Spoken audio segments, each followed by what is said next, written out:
दोस्तों, आप जानते हैं कि हम आपको रामायण तथा महाभारत की रोचक कहानियों के बारे में जानकारी देते रहते हैं। इसी श्रृंखला में हम आज भी आप लोगों को रामायण के एक और अनजाने रहस्य के बारे में जानकारी देंगे। इसके बारे में जानकर आप हमेशा की बात ही आश्चर्यचकित रह जाएंगे। दोस्तों, रामायण का यह बड़ा ही रोचक किस्सा है। जब रामचंद्र जी अपनी सीता जी तथा अनुज लक्ष्मण जी के साथ 14 वर्ष के लिए वनवास गए थे, तो उसे वनवास के दौरान लक्ष्मण जी 14 वर्ष तक सोए ही नहीं थे।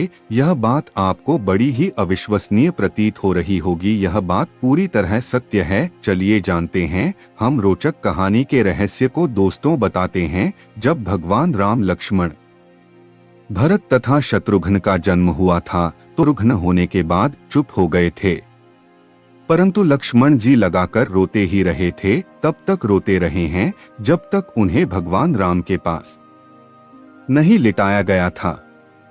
कहते हैं तभी से यानी जन्म से ही लक्ष्मण जी भगवान राम की परछाई बन गए थे और सदैव उनकी परछाई बनकर ही रहे। इसी कारण जब भगवान राम को 14 वर्ष के लिए वनवास जाने का आदेश मिला तो लक्ष्मण जी ने भी अपने भगवान राम और सीता जी के साथ वन में जाने का निर्णय लिया था। तब लक्ष्मण जी के वन जाने की बात सुनकर लक्ष्मण जी की पत्नी उर्मिला भी उनके साथ वन में जाने को तैयार हो गई थी। तब लक्ष्मण जी ने अपनी पत्नी उर्मिला को समझाते हुए यह कहा था कि वह अपने भगवान राम और सीता जी की सेवा करना चाहते हैं। यदि वन में तुम मेरे साथ रहोगी तो मेरी सेवा में विघ्न पड़ेगा और मैं ठीक प्रकार से उनकी सेवा नहीं कर पाऊंगा।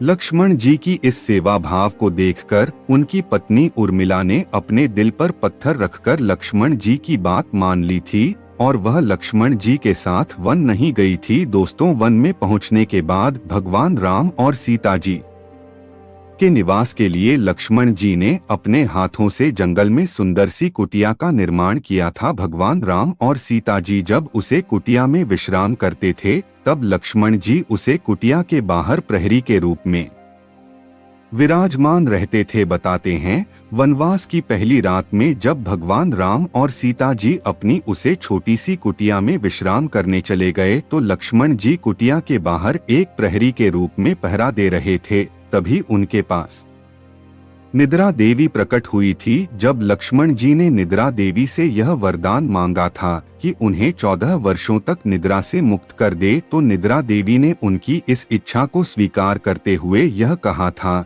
कि उनके हिस्से की निद्रा को किसी न किसी को लेना ही होगा। तब लक्ष्मण जी ने निद्रा देवी से विनती की थी कि उनके हिस्से की निद्रा को उनकी पत्नी उर्मिला को दे दिया जाए। कहा जाता है कि निद्रा देवी के इस वरदान के कारण लक्ष्मण जी की पत्नी उर्मिला लगातार 14 वर्षों तक सोई रही थी और लक्ष्मण जी जागते रहे थे।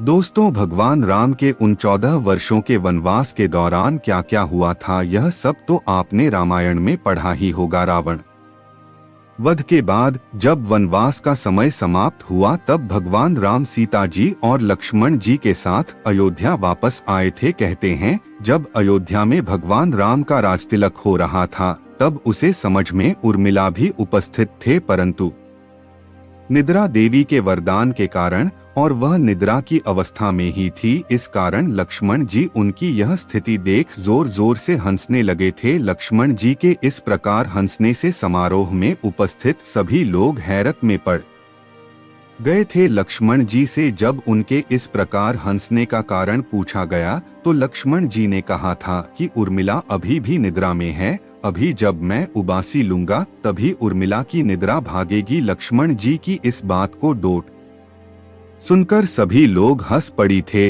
हंसने की आवाज सुनकर उर्मिला समझ गई थी कि यह सभी उन पर ही हंस रहे हैं, इस कारण वह लज्जावश समारोह से उठकर बाहर चली गई थी। तो दोस्तों, रामायण के इस किस्से के बारे में जानकर आप लोगों को कैसा लगा हमारे द्वारा यह जानकारी? अगर आपको अच्छी लगी हो तो